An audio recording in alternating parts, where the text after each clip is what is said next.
29 मार्च 1857 को बैरकपुर परेड मैदान में 34वीं बंगाल नेटिव इन्फेंट्री के मंगल पांडे ने ईस्ट इंडिया कंपनी के खिलाफ राइफल न उठाने के लिए विद्रोह की घोषणा की।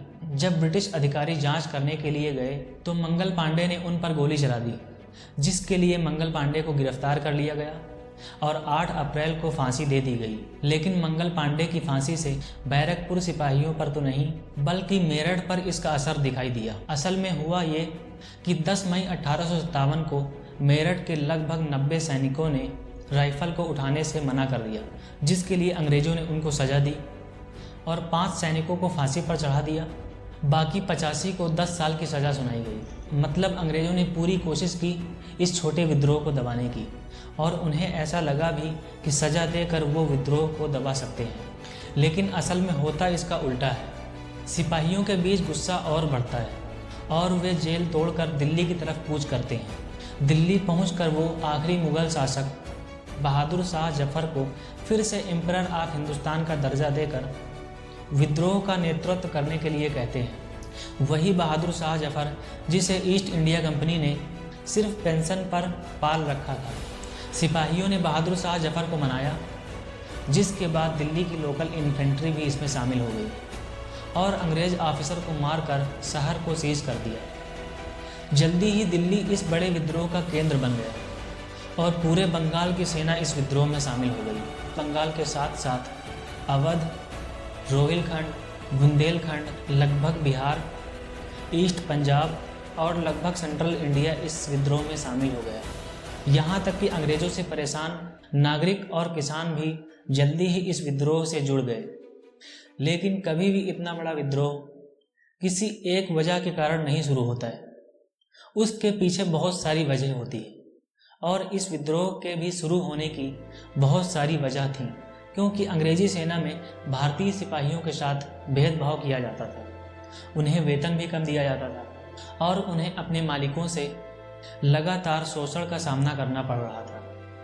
हद तो तब हो गई जब भारतीय सिपाहियों को अपने माथे पर तिलक लगाने, दाढ़ी रखने और पगड़ी पहनने से मना किया गया। ब्रिटिश ईस्ट इंडिया कंपनी की कर वसूली, लैंड रेवेन्यू और जमींदारी सिस्टम की शुरुआत की वजह से किसान परेशान थे। दुनिया के दूसरे हिस्सों में अंग्रेजों द्वारा जबरन भारतीय सिपाहियों को भर्ती करके युद्ध के लिए भेजा जाता, जिस वजह से भारतीय सैनिकों में इनसिक्योरिटी की भावना पैदा हुई। भारत में हर जगह पुराने भारतीय अरिस्टोक्रेसी की जगह ब्रिटिश अधिकारी ले रहे थे। सब्सिडरी अलायंस और डॉक्ट्रिन ऑफ लैप्स जैसे सिस्टम की वजह से भारतीय शासकों को उनके राज्य से बेदखल किया जा रहा था।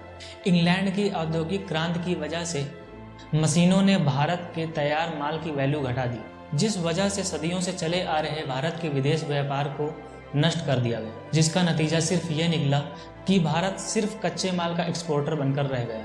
वैसे ब्रिटेन चाहता भी यही था, ताकि वो भारत के कच्चे माल को अपनी मशीनों में तैयार करके अच्छे दामों में बेचे। लेकिन विद्रोह की जो तुरंत वजह बनी वो थी एनफील्ड राइफल की शुरुआत, जिसे लोड करने के लिए सिपाहियों को कारतूस के चिकने सिरे को मुंह से हटाना पड़ता था।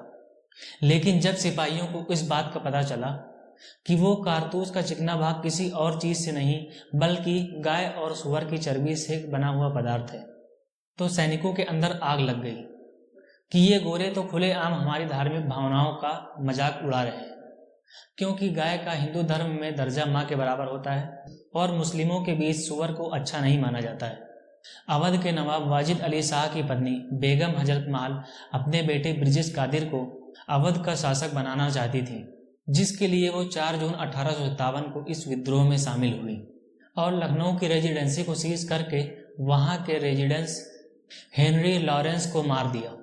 कानपुर से पेशवा बाजीराव सेकंड के दत्तक पुत्र नाना साहब ने भी अपनी पेंशन और अपने राज्य के लिए लड़े।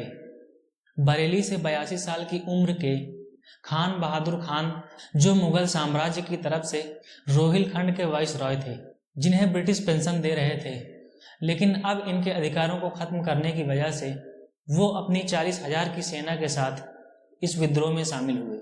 झांसी की रानी महारानी लक्ष्मीबाई ने भी अपनी झांसी न देने की कसम खाई और बिहार से कुंवर सिंह इस विद्रोह में शामिल हुए।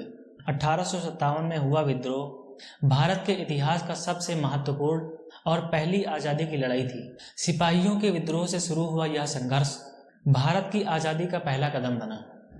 इस विद्रोह ने अंग्रेजों को भारत की एकता की ताकत दिखाई, भले ही अपने ही गद्दारों की वजह से विद्रोह को सफलता न मिली हो, लेकिन अंग्रेजों की ईंट से ईंट बच गई।